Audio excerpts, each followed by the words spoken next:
Bon sabbat. Chères femmes de l'église de Dieppe, je vous salue dans le beau nom de notre Sauveur Jésus-Christ. Amen. Votre humble serviteur n'a aucune connaissance théologique. Mais quand Dieu choisit son enfant pour une mission, il le qualifie en conséquence. Amen. En ce sabbat du ministère de la femme, nous célébrons non seulement le rôle de la femme dans l'Église, mais l'adresse que Dieu leur appelle. Amen. La Bible ne présente pas des femmes comme des spectatrices passives, mais comme des actrices clés de la mission divine. Aujourd'hui, Dieu nous invite à contempler la vie d'une femme extraordinaire, placée dans une situation extraordinaire pour empêcher un drame, préserver la vie et l'avenir spirituel de David. C'est une femme de la Bible dont vous n'avez jamais entendu parler, mais qui a complètement changé le destin du futur roi Israël. Un personnage oublié de la Bible. Elle s'appelle Abigail. Prions le Seigneur. Amen. Père des cieux, donne-nous la sagesse d'Abigail, afin que nous puissions proclamer ta parole. Donne-nous ton bon Esprit Saint. En Jésus, nous voulons te prier. Amen. Lisons 1 Samuel 25, le verset 2 à 8. Quelqu'un peut lire pour nous, s'il vous plaît. 1 Samuel 25, le verset 2 à 8.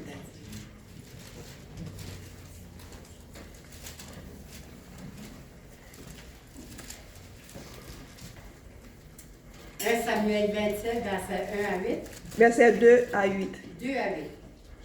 Et David se leva, lui et les 600 hommes qui étaient avec lui, et ils passèrent chez Achish, fils de Maoc, roi de Gath. David et ses gens restèrent à Gath, auprès d'Achish. Ils avaient chacun leur famille, et David avait ses deux femmes, Achinoam et Jizréel, et Abigail de Carmel, femme de Nabal. Saül, informé que David s'était enfui à Gath, cessa de le chercher. David dit à Achish, « Si j'ai trouvé grâce à tes yeux, qu'on me donne dans l'une des villes du pays un lieu où je puisse demeurer, car pourquoi ton serviteur habiterait-il avec toi dans la ville royale? » Et ce même jour, Achish lui donna Tsiglac, excusez la prononciation. C'est pourquoi Tsiglac a appartenu au roi de Juda jusqu'à ce jour. Le temps que David demeurait dans le pays des Philistins fut d'1 an à 4 mois. David et ses gens montaient et faisaient des incursions chez les Déchuriens, les Girisiens et les Amalécites, car ces nations habitaient dès les temps anciens la contrée du côté de Shur et jusqu'au pays d'Égypte. Le Seigneur bénisse cette lecture. C'est 1 Samuel 25, le verset 2 à 8. J'ai lu 25 ou 27? 27, vous avez lu 27, mais c'est 25, c'est ça. 2 Samuel 25, le verset 2 à 8.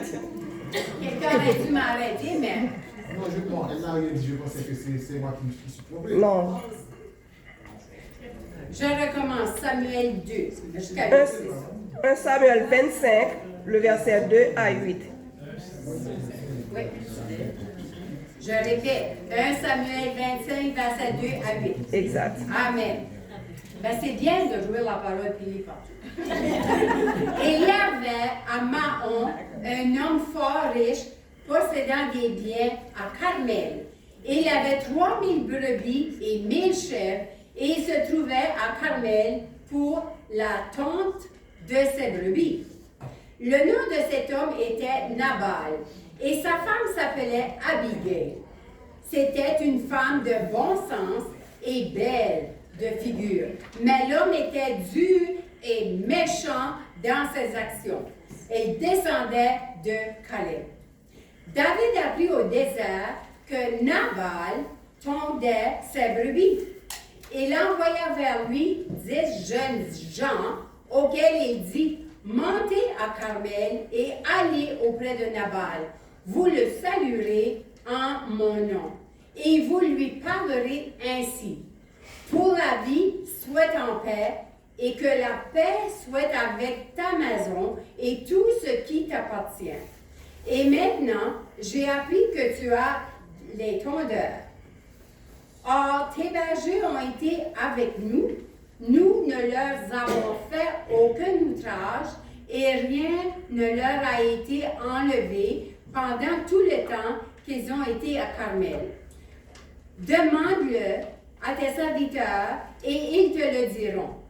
Que ces jeunes gens trouvent donc grâce à tes yeux, puisque nous venons dans un jour de joie. Donne donc, je te prie, à tes serviteurs et à ton fils David ce qui se trouvera sous ta main. Merci. Amen. Là, vous voyez que Abigail signifie source de joie, ou ma joie est en Dieu. Mariée à un homme qui s'appelle Nabal, ce nom signifie fou, stupide, insensé. Nabal est décrit dans la Bible comme un homme riche, mais avare, dur et méchant, qui refuse d'aider David. Son comportement a conduit sa femme Abigail à intervenir pour éviter un bain de sang.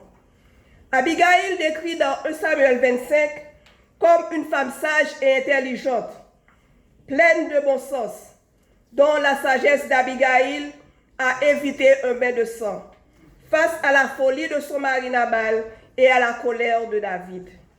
Elle agit avec diplomatie, prophétise le règne de David et assume la responsabilité pour sauver sa maison, démontrant foi et courage. Elle a sauvé sa maison de massacre par sa sagesse. Elle amorce une situation mortelle, agissant comme médiatrice entre la folie de Nabal et la colère du roi David. Selon la Bible, c'est quoi la sagesse? La sagesse, c'est la crainte de l'Éternel. C'est le respect et la soumission de Dieu comme source de toute vérité. Un discernement moral entre le bien et le mal et un don de l'Esprit Saint pour guider les actions quotidiennes vers le bonheur. Amen. La véritable sagesse vient de Dieu. Amen. Quand nous lisons dans 1 Samuel 25, le verset 9 à 13, nous voyons que c'est une femme qui confronte à une crise majeure. Abigail vit dans un foyer difficile. Son mari Nabal est riche, mais dur, orgueilleux et insensible à la bonté de David. Nabal a refusé la demande de David par avarice, méchanceté et arrogance, considérant David comme un serviteur fugitif sans importance. Malgré la protection offerte à ses troupeaux, Nabal insulte David et refuse de lui partager ses provisions, qualifiant David de personne inconnue. Sa folie et son mépris ont failli causer la destruction de sa famille. Bien que des hommes de David aient protégé les bergers de Nabal, ce dernier a oublié ses services, agissant avec ingratitude totale. Lisons dans 1 Samuel 25, le verset 14 à 17. Quelqu'un peut lire, s'il vous plaît? 1 Samuel 25, le verset 14 à 17. Je peux lire? Oui. Un des serviteurs de Nabal vint dire à Abigail, femme de Nabal, « Voici, David a envoyé du désert des messagers pour saluer notre maître, qui les a rudoyés. Et pourtant, ces gens ont été très bons pour nous. Ils ne nous ont fait aucun outrage et rien ne nous a été enlevé tout le temps que nous avons été avec eux lorsque nous étions dans les champs. Ils nous ont nuit et jour servi de muraille tout le temps que nous avons été avec eux, faisant paître les troupeaux. Sache maintenant et vois ce que tu as à faire, car la perte de notre mère et de toute sa maison est résolue, et il est si méchant qu'on ose lui parler. » Jusqu'à 17. Un des hommes de Nabal se rendit auprès d'Abigaïl et lui expliqua que David et ses hommes avaient protégé les bergers et les troupeaux de Nabal dans les champs. David et ses hommes avaient toujours agi avec honneur envers Nabal, mais suite aux insultes de Nabal, David complotait contre lui et sa maison. Abigaïl n'a pas vu les envoyés de David, mais un de ses serviteurs l'a mis au courant. David,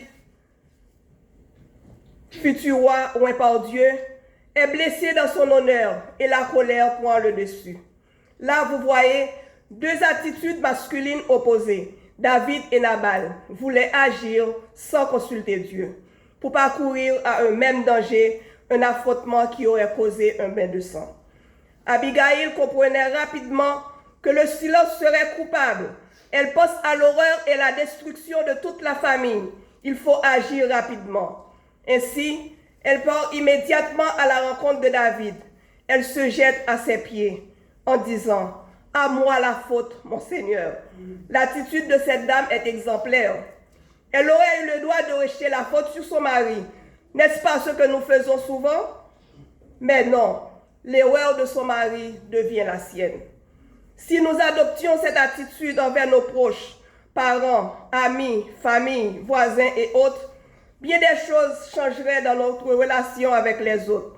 Nous fermerions ainsi la porte de nos cœurs à la haine, à l'amertume et à la critique. Le Seigneur peut nous aider à suivre l'exemple d'Abigaïl, car Dieu lui-même a pris nos fautes sur lui en dépit de son innocence. Il est devenu homme par incarnation pour nous offrir la vie éternelle par sa mort et sa résurrection. La leçon à tirer aujourd'hui, parfois, Dieu a placé des femmes au cœur des situations familiales, ecclésiales, non pour subir, mais pour intervenir avec discernement. Dans 1 Samuel 25, le verset 18 à 22, nous voyons que la sagesse spirituelle d'Abigaïl ne se contente pas de ses bonnes actions. Elle agit promptement. Elle parle avec respect. Elle s'humilie. Elle rappelle à David sa mission divine. Lisons 1 Samuel 25, le verset 23 à 28. 1 Samuel 25, le verset 23 à 28. Oui. Lorsque Abigail aperçut David, elle descendit vite de l'âne, tomba et se prosterna en présence de David, la face contre la terre, puis se jeta à pied. Elle dit: À moi la faute, mon Seigneur. Permets à ta servante de parler à tes oreilles, écouter les paroles de ton servant. Que mon Seigneur ne prenne pas garde à ce vaurien de Nabal, car il est comme son nom. Il s'appelle Nabal et il y a chez lui vers l'insanité.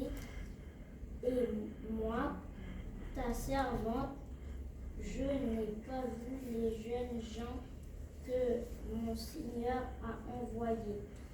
Maintenant, mon Seigneur, aussi vrai que l'Éternel est vivant et que tu es vivant, c'est l'Éternel qui t'a empêché d'en arriver au crime et d'assurer toi-même ton propre salut. Verset 28. Au verset 28. Il n'a pas encore arrivé? Que tes ennemis, que ceux qui veulent du mal à mon Seigneur soient comme Nabal. Maintenant que le cadeau que ta servante apporte à mon Seigneur soit distribué aux jeunes gens qui marchent à la suite de Monseigneur. Pardonne, je te prie, la faute de ta servante, car l'Éternel fera certainement à Monseigneur une maison stable, puissant. Monseigneur soutient les guerres de l'Éternel. Qu'on ne trouve donc jamais du mal en toi.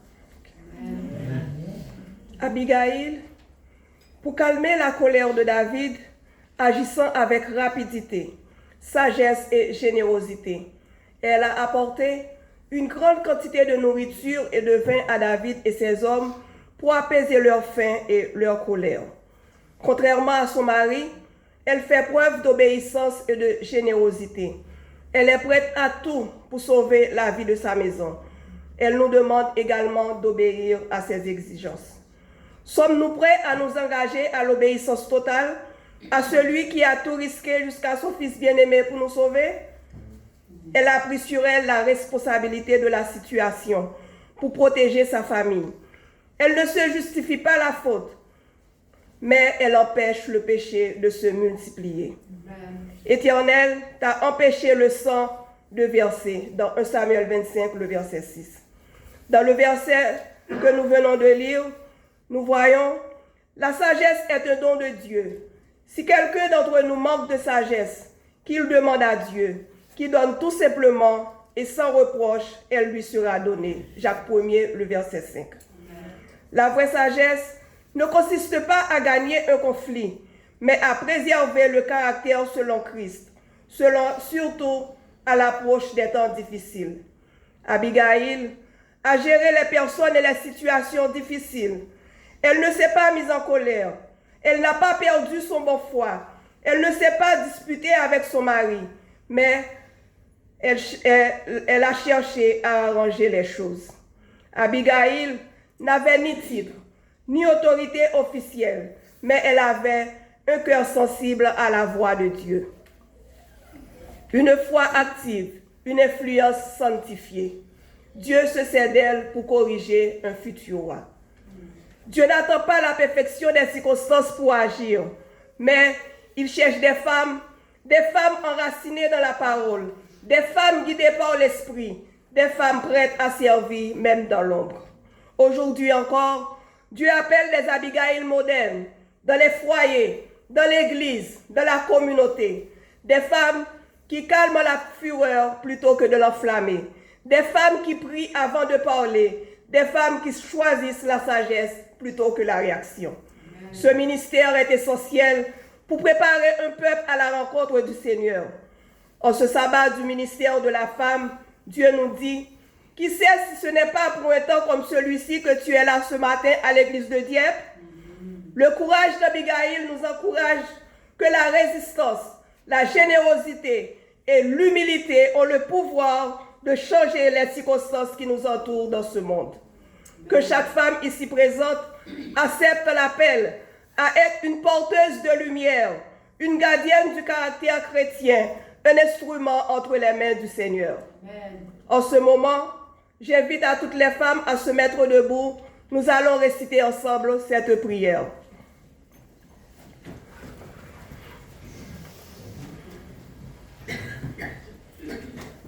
Seigneur, fais de nous des Abigail selon ta volonté. Fais de nous des Abigail selon ta volonté. Afin que ta sagesse puisse briller parmi nous. Afin que ta sagesse puisse briller parmi nous. Dans un monde de colère. Dans un monde de colère. Seigneur, parle à nos cœurs.